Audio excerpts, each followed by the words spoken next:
33 বছর কাটলো, কেউ কথা রাখেনি।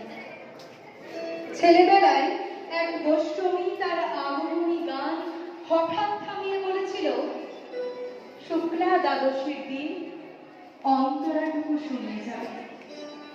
তারপর কত চন্দ্রমুখ অমাবস্যা চলে গেল,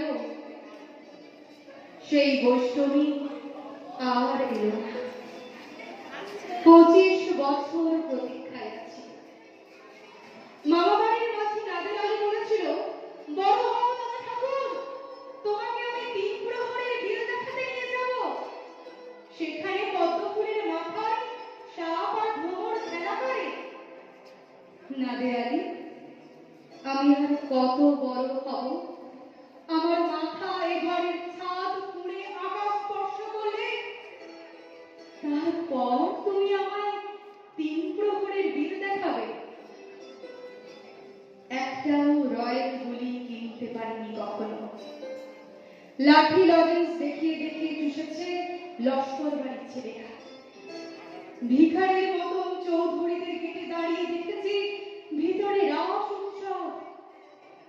অবিরল রঙের ধারার মধ্যে সুবর্ণ কঙ্কন পরা ফর্সা রমণীরা কত রকম আনন্দে এসেছে।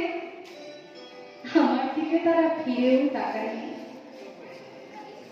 বাবা আমার কাঁধ ছুঁয়ে বলেছিলেন, দেখিস একদিন আমরাও। বাবা এখন অন্ধ, আমাদের দেখা হয়নি কিছুই। সেই লাঠি লজেন্স, সেই রাস উৎসব আমায় কেউ ফিরিয়ে দেবে না। বুকের মধ্যে সুগন্ধি রুমাল রেখে বন্যা বলেছিল, যেদিন আমায় সত্যিকারে ভালোবাসবে সেদিন আমার বুকেও এরকম আতরের গন্ধ হবে। ভালোবাসার জন্য আমি হাতে মুঠোয় প্রাণ নিয়েছি। দুরন্ত ষাঁড়ের চোখে বেঁধেছি লাল কাপড়। বিশ্ব সংসার তন্ন তন্ন করে খুঁজে এনেছি 108টা নীল পদ্ম। তবু কথা রাখেনি বলরাম। এখন তার বুকে শুধুই মাংসের গন্ধ। এখন সে যে কোনো নাই, কেউ কথা রাখেনি। 33 বছর কাটলো,